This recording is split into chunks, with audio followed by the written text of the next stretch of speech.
ભગવાન હોવા છતાં એક બાળક તરીકે જેલમાં જન્મ લેવો, જન્મ લીધા પછી પોતાના સગા મા બાપથી છૂટા થઈ જવું, રાજકુમાર હોવા છતાં ગોવાળની માફક ગોકુળની અંદર મોટા થવું, થોડા મોટા થઈને પોતાના જીવનનો પહેલો પ્રેમ રાધા મળતો હોય ત્યારે એનાથી છૂટા પડીને મથુરા જવું, મથુરામાં જઈને પોતાના સગા મામા કંસનો વધ કરવો અને મથુરાની ગાદી મળતી હોય ત્યારે એ ગાદી છોડીને સાંદીપની મુનિના આશ્રમમાં ભણવા જવું, ભણી ગણીને આવીને સોનાની દ્વારિકા હજુ તો વસાવી જ છે, રાજ કરવાનો સમય આવે છે ત્યારે દ્વારકા છોડીને હસ્તિનાપુર પહોંચવું, પોતાના જ સગા કૌરવો અને પાંડવોને એકબીજાની સામે લડતા જોવા અને પોતાના જ બનાવેલા માનવીઓને એકબીજાનો સંહાર કરાવીને ધર્મની સ્થાપના કરવી, પોતાના સગા ભાણેજ અભિમન્યુનો ત્યાં વધ કરાવો અને ધર્મની સ્થાપના કર્યા પછી પણ માતા ગાંધારીનો શ્રાપ લેવો અને શ્રાપ લીધા પછી પોતાના જ યાદવોને એકબીજાને મારતા જોયા પછી એક સામાન્ય માણસના, એક સામાન્ય પારધીના તીરથી દેહ ત્યાગ કરવો અને છતાં પણ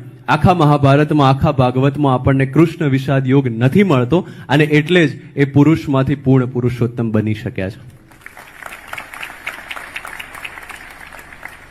અને મને આ વ્યક્તિત્વ, આ પ્રતીક, આ કૃષ્ણ એટલા માટે ગમે છે કારણ કે બીજો કોઈ ભગવાન કે બીજો કોઈ આરાધ્ય કે બીજો કોઈ ઈષ્ટ આપણને નાચવા, ગાવાનું, વાંસળી ફૂંકવાનું કે રાસલીલા રચવાનું કહેતો જ નથી. તમામ લોકો મૃત્યુ પછીની વાત કરે છે. આ એક જ ભગવાન છે કે જે જીવન કઈ રીતે જીવવું એની વાત કરે છે. અને એના ઘણા બધા સ્વરૂપો છે. આપણી પાસે બાલકૃષ્ણ છે, આપણી પાસે યુવાન કૃષ્ણ છે, આપણી પાસે રાજાધિરાજ કૃષ્ણ છે, આપણી પાસે મીરા જેની આશિક છે એ કૃષ્ણ છે, અને આપણી પાસે રાધાના પ્રેમમાં જે દીવાનો છે એ કૃષ્ણ છે. અને એટલે એ એના અખિલ સ્વરૂપોમાંથી આપણે કદાચ કોઈ એક સ્વરૂપને પણ પામીએ, કારણ કે એક જ પામી શકાય છે. સુરદાસનો કૃષ્ણ ક્યારેય મોટો થયો નથી અને મીરાનો કૃષ્ણ ક્યારેય નાનો હતો નહીં. એ દરેકનું એક સ્વરૂપ છે, જે સ્વરૂપે એમણે કૃષ્ણને પૂજ્યા છે અને કૃષ્ણને પામ્યા છે. અને એટલે એ પૂર્ણ પુરુષોત્તમના માત્ર એક અંશથી પણ જો સાક્ષાત્કાર થઈ જાય તો કદાચ બેડો પાર ઉતરી જાય. પરમ પૂજ્ય માધવપ્રિય દાસ સ્વામીજીએ બહુ સારું ઉદાહરણ આપ્યું કે ઘડો જે છે એ પાણીની અંદર જતો રહે તો પાણી, સમંદરના પાણીમાં અને ગઢાના પાણીની વચ્ચે એક ગળો છે, એક શરીર છે, પણ એ શરીર જ છે જેના કારણે આપણે પરમ પ્રાપ્તિ સુધી પહોંચી શકીએ. શરીરમ ખલુ ધર્મ સાધનમ આપણા વેદોએ કીધું છે. એ શરીરનો ઉપયોગ કરીને જ એ ભજન માર્ગે ચાલીને જ આપણે ચાલવાનું છે. પણ કન્ફ્યુઝન ક્યાં આવે છે? ખબર બધી છે, થતું નથી. અને થવા માટે આ પ્રકારના કાર્યક્રમ, આ પ્રકારનો સત્સંગ, સંતોનો સત્સંગ અને ભક્તિભાવ જરૂરી છે. મારા માટે એ માત્ર એક સાધન છે પોતાના મનને એકાગ્ર રાખવાનું, એકચિત રાખવાનું. ત્યાંથી જ ભક્તિભાવની શરૂઆત થાય છે. હું વંદન કરું છું તમામ લોકોને કે જેમણે સંસારનો ત્યાગ કર્યો અને ધર્મની સ્થાપના માટે, ધર્મના સંવર્ધન માટે પોતાનું આખું જીવન અર્પી રહ્યા છે. પણ એક સામાન્ય માણસના જીવનમાં પ્રશ્ન એ થાય કે અમારે પ્રાપ્ત કરવું હોય તો સંસાર છોડ્યા વગર. પણ આપણી પાસે એવા પણ ઘણા બધા ઉદાહરણ છે. આપણી પાસે કબીર છે. એ કબીર ક્યાંય કોઈ યુનિવર્સિટીમાં ગયા નથી, એમણે સંસારનો ત્યાગ ક્યારેય કર્યો નથી. એનાથી વધારે સારું ઉદાહરણ છે રાજા જનક, કે જે પોતે છે રાજા, પરંતુ પાછળથી ત્રેતા યુગમાં જ્યારે કૃષ્ણ ભગવાને અર્જુનને ગીતા સંભળાવી એના પહેલા સતયુગમાં અષ્ટાવક્રએ જનકને અષ્ટાવક્ર ગીતા સંભળાવી છે. એ સંસારીને સંભળાવી છે. તો એનો મતલબ એ છે કે જનક થવા માટે એનું તમામ અભિમાન, એના રાજની ઈચ્છા, તમામ એની એષણાઓ, ઈચ્છાઓ, આકાંક્ષાઓ મૂકી દેવી પડે. સામાન્ય માણસની જેમ હળ જોતરવા પડે, જમીન ખેડવી પડે અને સીતા જેવી દીકરી પણ પ્રાપ્ત થાય અને અષ્ટાવક્ર પાસેથી ગીતા પણ પ્રાપ્ત થાય. પણ એ રાજા થઈને હળ જોતરવાનું કામ કરવું પડે. કહેવાનો મતલબ એ છે કે આપણને આપણા પરમ પૂજ્ય સદગુરુ સંતો જે ઉપદેશ આપે છે એ ઉપદેશનું જો 1% પાલન કરવામાં આપણે ફોકસ કરીએ. અહીંયા બેઠેલા તમામ માતા પિતાને ચિંતા હશે કે 10 વર્ષ 15 વર્ષ પછી મારું બાળક શું કરશે, લાવો મને અત્યારથી મહેનત કરવા દો, ભેગું કરવા દો, એફડી કરવા દો, સેવિંગ એકાઉન્ટમાં પૈસા જમા કરવા દો. મને એમ કહો આજથી 10 મિનિટ પછી, અત્યારે 10 મિનિટ પછી શું થવાનું છે આમાંથી કેટલાને ખબર છે? ચિંતા આપણે 10 વર્ષ પછીની કરીએ છીએ. અને એ ચિંતા કરવામાં, બાળકના ભવિષ્યની ચિંતા કરવામાં, બાળકના ચારિત્ર્યની ચિંતા કરવાનું આપણે ભૂલી જઈએ છીએ. સદભાગ્ય છે કે ગુરુકુળ જેવી સંસ્થાઓ છે કે જે હજુ પણ આ કાર્ય શિક્ષણની સાથે થઈ રહ્યું છે, કે જ્યાં માત્ર શિક્ષણ નહીં પણ મૂલ્ય શિક્ષણ આપવામાં આવી રહ્યું છે. પણ માતા પિતા તરીકે આપણે એ પણ વિચારીએ કે કદાચ જો ભવિષ્યમાં 10 વર્ષ પછી 15 વર્ષ પછી એફડી નહીં હોય તો ચાલશે, પણ એ 10 વર્ષ કે 15 વર્ષ પછી હું ન હોઉં તો મારું બાળક એ રસ્તા ઉપર એકલું ચાલવા માટે સક્ષમ છે કે નહીં, એની પૂર્વ તૈયારી આપણે કરવી પડશે. મારા ઘરમાં મારા મમ્મી પપ્પા પાસે ફૂટી કોડી પણ નહોતી મને ભણાવવા માટે. એમણે ક્યારેય મને પૂછ્યું નથી કે તારે શું ભણવું છે ને ક્યાં ભણવું છે. મેં કીધું છે કે મારે આ કરવું છે ને એમણે કીધું કે તું કર. આજે આપણે 2 ફૂલ છોડ લાવીએ, એક વરંડામાં ઉગાડીએ અને એક રસ્તા પર ઉગાડીએ, થોડી થોડી કાળજી બંનેને આપીએ અને પછી બધું ફોકસ વરંડાવાળા ઉપર શિફ્ટ કરી દઈએ અને 10 વર્ષ પછી એ છોડમાંથી ઝાડ થઈ જાય અને પછી તાવતે જેવું એક વાવાઝોડું આવે તો કયું ઝાડ બચશે અને કયું પડશે? જે રસ્તા પર છે એ બચશે, જેને બહુ કાળજી આપી છે એ પડી જશે, કારણ કે એને ટાઢ તડકો અને છાંયડો જોયો નથી. જ્યારે બહાર રસ્તા ઉપર જે ઉગ્યું છે એ ઉગેલું રહેશે, કારણ કે એણે જીવનની તમામ સમસ્યાઓ જોઈ લીધી છે. એનું બેસ્ટ એક્ઝામ્પલ એ છે મહાભારતમાંથી કે જ્યારે અશ્વત્થામાને આટાનો ગોળ પીતા જોઈને ગુરુ દ્રોણ દોડ્યા કૌરવ સભામાં પહોંચી જાય છે કે મારા દીકરાને બધા સુખ આપો, મારી સેવા હું કુરુરાષ્ટ્રને સમર્પિત કરું છું. એ વખતે અશ્વત્થામાને આટાનો ગોળ પીતો જોઈને ગુરુ દ્રોણે પોતાનો તમામ વેલ્યુ સંસ્કાર સાઈડમાં મૂકી અને કૌરવ સભાને આશ્રિત થઈ ગયેલા પોતાના બાળકની ભવિષ્યની ચિંતા કરીને એની જગ્યાએ જો એ આટાનો ગોળ પીને સંતોષ કઈ રીતે માનવો એ અશ્વત્થામાને શીખવાડ્યું હોત તો કદાચ મહાભારતનો ઇતિહાસ અને ગુરુ દ્રોણનો ઇતિહાસ અલગ હોત. ભવિષ્યની ચિંતા કરવા કરતાં ચારિત્ર્યની ચિંતા કરીએ. આપણે બાળકને પાંખો તો છે એની પાસે, આપણે સમાજ તરીકે માત્ર એને આંખો આપવાની છે. અને મને કીધું કે અહીંયા ઘણા બધા યુવાનો પણ બેઠા છે, એ યુવાનોને પણ મારી વિનંતી છે કે આપણે ખૂબ ઉપર ઉડીએ, જેટલી પ્રગતિ કરવી હોય એટલી કરીએ, પણ એ ઉડવું અને એ પ્રગતિ જે છે ને એ આકાશમાં ચગતા પતંગ જેવી છે. એ પતંગનું ભવિષ્ય માત્ર ત્યાર સુધી છે જ્યાર સુધી એ દોરી સાથે જોડાયેલું છે. એ દોરી સાથે જ્યાર સુધી જોડાયેલી છે ત્યાર સુધી જેટલા ઉપર જવું એટલા ઉપર જવા માટે સ્વતંત્ર છે, પણ એ દોરી જો તૂટી જાય તો એ પતંગનું શું થાય એ આપણને બધાને ખબર છે. ક્યાંક કોઈક ગટરમાં હશે, ક્યાંક કોઈક ઝાડ પર હશે, ક્યાંક ફાટી જશે, ક્યાંક કોઈક ગાય ખાઈ જશે.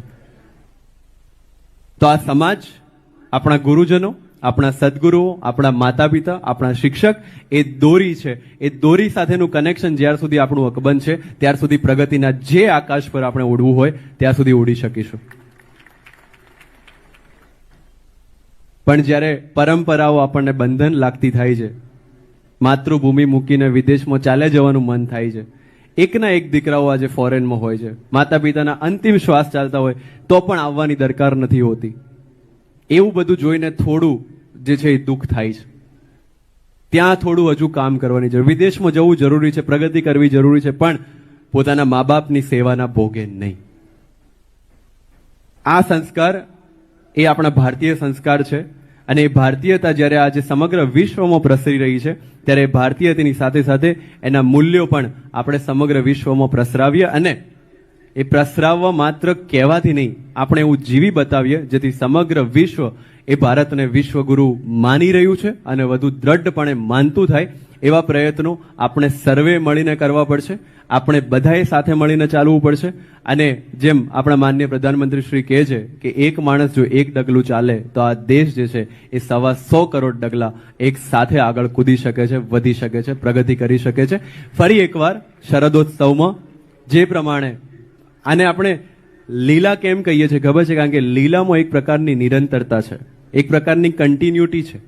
અને એટલે રામના જીવનને આપણે રામચરિત્ર કહીએ છીએ, જ્યારે કૃષ્ણના જીવનને આપણે લીલા કહીએ છીએ. ચરિત્રમાં મર્યાદા છે, લીલામાં કોઈ મર્યાદા નથી. કૃષ્ણ માત્ર એટલું કહે છે કે કશું પરમનન્ટ નથી, કશું શાશ્વત નથી, પરિવર્તન સંસારનો નિયમ છે. આજના જે પ્રશ્નો છે એ આવતીકાલે નથી રહેવાના, આવતીકાલના પ્રશ્નો કદાચ પરમ દિવસે નથી રહેવાના. રહેવાનું છે તો માત્ર આજની ક્ષણ, અને એ ક્ષણમાં જીવતા જો આવડી જાય તો આપણું જીવન જે છે એ પાર લાગી જાય. શરદ પૂનમનું મહત્વ એટલા માટે પણ છે કે એવું કહેવાય છે કે આ રાત્રિએ ભગવાન કૃષ્ણ વ્રજભૂમિમાં રાસલીલા રચાવે છે અને ગોપીઓ એ રાસલીલાની અંદર તલ્લીન થઈ અને રાધા કૃષ્ણની ફરતે એ રાસલીલા ગાતા હોય છે. ત્યારે આ રાસલીલાનું પ્રતિકાત્મક મહત્વની વાતથી મારી વાત શરૂ કરવી છે. એમણે કીધું કે ગીતાનું જ્ઞાન પચાવ્યું છે વગેરે વગેરે, પણ હું બે હાથ જોડીને નતમસ્તક થઈને એવું કહું છું કે હજુ તો આ શરૂઆત છે, કંઈ જાણ્યું નથી. માત્ર ને માત્ર પ્રયત્ન એ જાણીને જીવનમાં ઉતારવાનો છે. અને એ ગીતા જ્ઞાન જ્યારે આપણે કહીએ કે કઈ રીતે ગીતાનું મહત્વ સમજી શકાય, તો જેટલા પણ આપણા વેદ છે, પુરાણો છે, ઉપનિષદ છે, વેદાંત છે, આરણ્યક છે, એ બધાને ભેગા કરી અને જેમ આપણે ફળને નીચોવીને એનો રસ ઉત્પન્ન કરીએ, એ જ રીતે આ શાસ્ત્રોને નીચોવીને જે રસ ઉત્પન્ન થયો છે એ છે શ્રીમદ ભગવદ્ ગીતા. એટલે એનો કદાચ એકાદ શ્લોક પણ સમજીને જીવનમાં ઉતરી જાય તો જીવન આખું જે છે એ પાર ઉતરી જાય, એવું મારું સ્પષ્ટ માનવું છે. ઘણા લોકો એવું કહે છે અને એ વાત સાચી પણ છે કે જીવનમાં ક્યારેક કોઈ પણ તકલીફ હોય, કોઈ પણ કન્ફ્યુઝન હોય, ત્યારે એકાદ પાનું ખોલીને વાંચી લઈએ અને એમાં જે પહેલો શ્લોક વાંચીએ ને એમાં તમને એ સમસ્યાનું સમાધાન મળી જાય. અને આવું કદાચ ગીતા માટે નહીં, તમામ ધર્મગ્રંથો માટે કહી શકાય. પરંતુ ફરક ક્યાં પડે છે? આજે અહીંયા ઘણા બધા માતા પિતા પણ બેઠા છે, એટલે મારે એક પ્રશ્ન પૂછવો છે કે આપ આપના બાળકની સાથે બેસો, એને 10 મિનિટ, 15 મિનિટ, 20 મિનિટ કંઈક સારી વસ્તુ કીધી, બેટા આપણે આમ કરવું જોઈએ, બેટા આપણે આમ કરવું જોઈએ, આ કરવું જોઈએ, પેલું ના કરવું જોઈએ. એ કયા પછી તમે બહાર નીકળો છો, પછી પાછા ઘરે આવો છો, ત્યારે બાળક હાથમાં પૂજાની થાળી સાથે તૈયાર છે, આપને બેસાડે છે અને આપની પૂજા કરે છે, અને પછી આપે જે ન કરવાનું કીધું એ બધું જ કરે છે. તો શું આપણે ખુશ થઈશું એમાં? માતા પિતા તરીકે આપણે ખુશ ક્યારે થઈશું કે જ્યારે આપણે જે કીધું છે એનું અનુસરણ બાળક કરે ત્યારે, અથવા આપણે જે કીધું છે એને સાઈડમાં મૂકીને આપણી 24 કલાક પૂજા કરે ત્યારે? હું માનું છું ત્યાં સુધી તમામ લોકો વિકલ્પ એકને ચૂઝ કરશે કે આપણે જે કીધું છે એનું પાલન કરશે તો માતા પિતા તરીકે આપણને વધારે ખુશી થશે. પણ જ્યારે ધર્મગ્રંથોની વાત આવે છે, જ્યારે ભગવાનના ઉપદેશની વાત આવે છે, ત્યારે આપણે વિકલ્પ 2 ચૂઝ કરીએ છીએ, વિકલ્પ 1ને ભૂલી જઈએ છીએ અને પછી આપણે આશા રાખીએ છીએ કે પરમ પિતા આપણાથી ખુશ નથી. હું માનું છું ત્યાર સુધી મહાભારત, રામાયણ, બાઇબલ હોય કે કુરાન હોય, આ બધા જ ધર્મગ્રંથો જે છે એ જીવન જીવતા શીખવાડવાના ધર્મગ્રંથો છે. અનફોર્ચ્યુનેટલી, કમનસીબે આપણે બધા જ ધર્મગ્રંથોને મૃત્યુ પછી વાંચવાના અધ્યાય બનાવી દીધા છે. માણસ મરી જાય પછી ગીતાનું પાઠ થાય એની પાછળ, કે બાઇબલ વંચાય કે કુરાન વંચાય, પણ જે ગયો છે એને હવે કંઈ ફરક પડવાનો નથી, જે બેઠા છે એમનું એમાં ધ્યાન નથી. એટલે જ્યારે પણ આપણે ધર્મગ્રંથોની વાત કરતા હોઈએ, ભગવાનની વાત કરતા હોઈએ, ત્યારે મારું એવું સ્પષ્ટ માનવું છે કે એ ખુશ ત્યારે જ થશે જ્યારે એમણે જે કરવાનું કીધું છે એ કરીએ તો. આ તો આપણને કોઈક 2 શબ્દો કહી જાય તોય આપણે 2 દિવસ દિમાગમાં લઈને ફરીએ કે મને કઈ રીતે કહી ગયો કે કઈ ગઈ. મારું માનવું એવું છે કે આ ધર્મગ્રંથોમાંથી આપણે એ શીખવાનું છે કે મેં મારા ભૂતકાળના પ્રવચનમાં પણ કીધું છે ને આજે ફરી અહીંયા શરદોત્સવમાં મને એ પુનરાવર્તન કરવાની ઈચ્છા થાય છે